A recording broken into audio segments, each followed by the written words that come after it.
It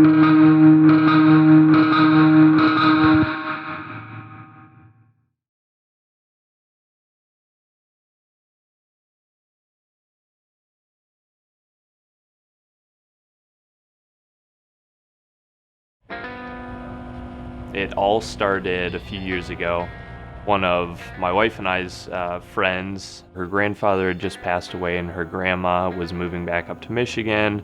So her dad was sort of handling the move and selling of the house and everything that came with that. Well, part of what came with that was a car in the garage that hadn't moved for 20 years. One evening we were hanging out with them and she was like, "Hey, your dad's into old British cars, right?"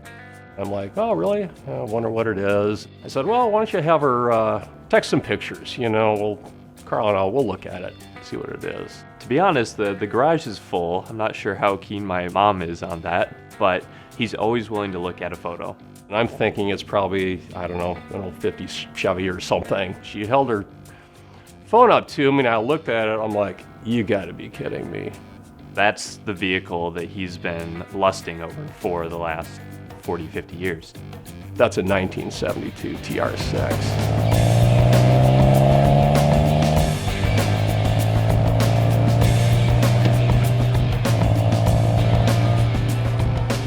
I mean, I wasn't really born into a car-loving family. It was just a tool. I think the car thing happened by accident a little bit.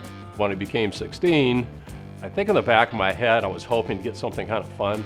Had virtually no money, and actually the first car I drove was an early 1972 Triumph TR6. British Racing green, black interior. I think it was a couple $100 more than I had, but I still remember that drive vividly.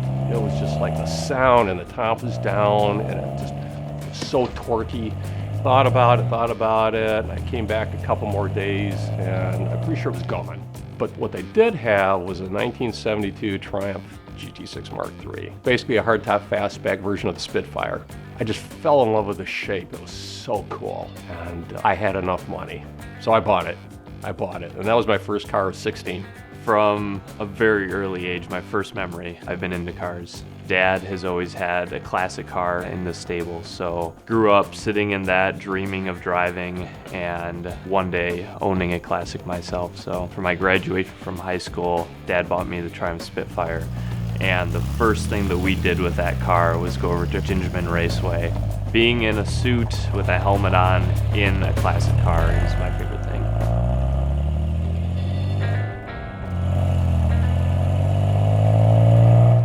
After driving that TR6, I could never really get it out of my head.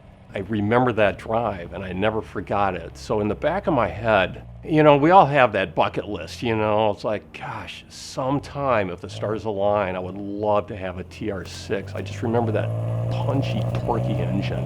I started to share with my family, my experience back when I was 16, driving that first British Racing green TR6, how I never forgot it. And I'm thinking, is this the time? Is this where those stars align? Small bidding process went on, and pretty quickly Dad had the car. The next morning I got an email, first thing in my inbox, it said, "Congratulations, you just bought a Triumph."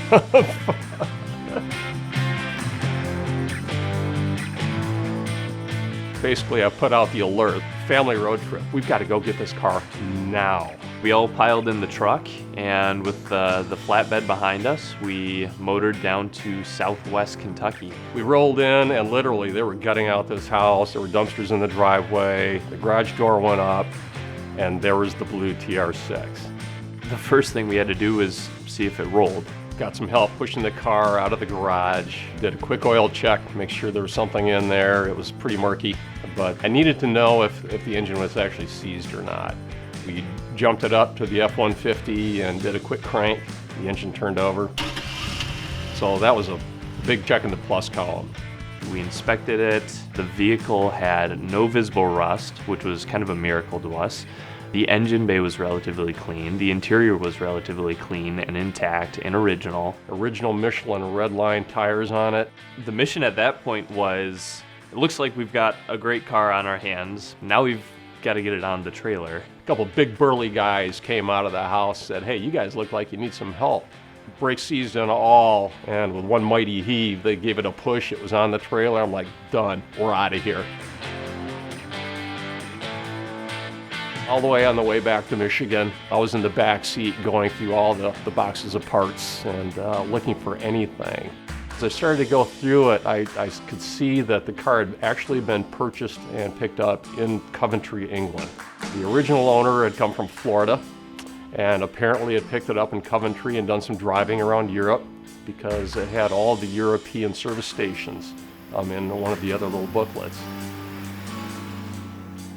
We got it back to Michigan and offloaded it, got a bucket of soapy water out and a sprayer, hosed her down for the first time. Then I could actually get underneath the car and look at it. It was shiny metal, unbelievable. That's when we started to high-five each other. It's like, I think we scored. This is that classic sort of barn find story where your fingers are crossed, you don't even know if the thing will turn over, and then you realize it's a rust-free specimen. We almost stood there for a few seconds thinking, this could have gone wrong in so many ways. How did it end up so right? That started about probably a 3 or 4 month kind of journey, pulling out all the key systems, all new fuel system, Falcon stainless steel exhaust system, put that in, took the carbs off, dual Zenith Strombergs, rebuilt those pretty carefully. But basically went through the entire system, and like I said, after several months, I remember we were all standing around the garage and I said, "Boys, I think this is the day. I think we need to try to start this car." It was one of those moments, you pray for. Got the new fuel pump primed up, manual prime, turned the key, and the first turn of the key, it started right up. Of course, there was smoke all over the place, oil was burning off the manifolds, a few bolts needed tightening, but there was some whooping and high-fiving going on, and that was a beautiful day. So we got the car going. It was running well. That's kind of where we were, and then life intervened a little bit. The vehicle pretty much sat for the next year and a half. I was at college during this time and moving around the country, so Dad was on his own repairing and replacing certain bits.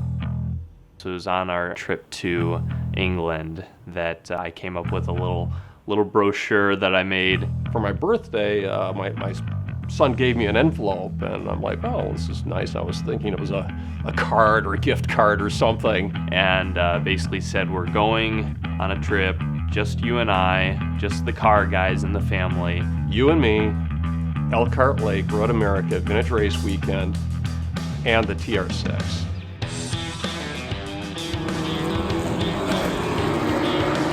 The TR6, okay. Well, that's a bold goal. We need a good father-son challenge, and I think it was his way of kind of kicking me in the rear end. It's like, let's go, Dad, come on, let's get this thing done. After we got home from England, he started to put together his lists. I was determined, and I remember telling my wife, it's like, I don't know what this is going to take. There are going to be parts cars and trucks showing up here every day delivering parts for me, but by God, we're going to Elkhart Lake. It kills me. So to get ready for Elkhart Lake, there were probably 2 or 3 key things that had to happen. I knew the car was tending to overheat, so something clearly had to be done with the cooling system. The starter motor was sort of working, sort of not working, and given it was kind of the middle of the summer and Midwest thunderstorms, we had to have some weather protection. We had to have a top. In the rain, all you need to do is drive faster, and that's the solution. Well, I don't really roll that way anymore. Maybe in the past I would have done that, but I did put a new convertible top on, which took about a week. It's like fitting a new suit to somebody, like custom tailoring. Of course, as soon as we get on the highway, there's this massive thunderstorm, and so that really tested the convertible top's abilities right off the bat. I will say the car on the way to Elkhart Lake ran flawlessly. I told my son, it's like, this is how it's probably going to go. If we make it 10 miles and we're okay, I think we'll make it.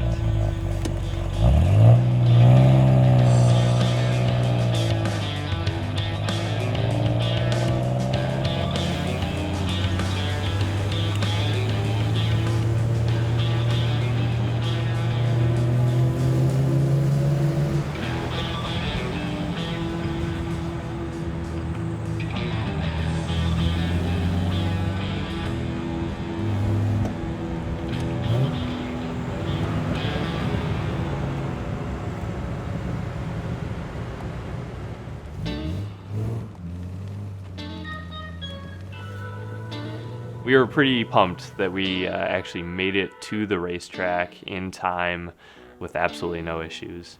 The only thing that happened was that Saturday morning. We were signing up for the parade laps on the racetrack, jumped out of the car once we got to Elkhart Lake, looked down, and we had a flat tire. Got everything out of the trunk, which of course all the tools, so we're just tossing stuff in the grass left and right to get to the jack, which is this ancient scissor jack. Son was telling me, it's like, I still can't get it off. I need some more height. I'm like, that's all I got. So now we're piling tools and hammers underneath the scissor jack base in order to lift it high enough to get the tire off. Finally got the car up high enough, we got the wheel off. Fortunately, we'd had the presence of mind to get a fifth tire on the spare, which was in the trunk. Man, thank goodness we did that, because that saved the day, literally. We did make it to the parade laps. As you know, if you were at Elkhart Lake, an epic thunderstorm blew through. As we were doing the parade laps around the race course, actually, we were both laughing about the convertible top. Actually, we were quite comfortable. Then in the back of our heads, we were thinking, well, on our journey back tomorrow, what happens if we get another flat? Auto mechanics pretty much don't work on the weekends in Wisconsin. Must be a Wisconsin thing. So we found one Firestone station that was open about 45 minutes away. The manager says, I don't repair tires with tubes. It's part of our policy, we don't touch them. We begged and pleaded. Eventually she said, I'll look at it just because I feel bad for you guys. We actually came back that night because we just were so concerned, and they had fixed it. They had found a truck inner tube somewhere and shoved it in. It's still running on that inner tube. It got us all the way back to Michigan. Karl was like, I can't believe I'm driving this 50-year-old Triumph down the highway, passing modern cars, weaving in and out. So we had quite a laugh. It was very fun coming back. What I love about driving it the most is the power and the torque. It's hilarious when you step on the gas from a standstill, how the back suspension just squats down and you sort of rocket off down the road. The car's amazing, you know, and it reminds me now why I think it made such an impression when I was 16. That 2500cc 6 just pulls like a train. It's super torquey, it corners like a go-kart. So you have this very brutish British mechanical configuration combined with beautiful Italian styling, and the two work together in this odd sort of way. It's just a great experience. It's sort of the quintessential sort of late 60s, early 70s British sports car experience. You hear everything, you smell everything, and you can feel it. You can feel it, and it's just a great driver, and it's a great touring car.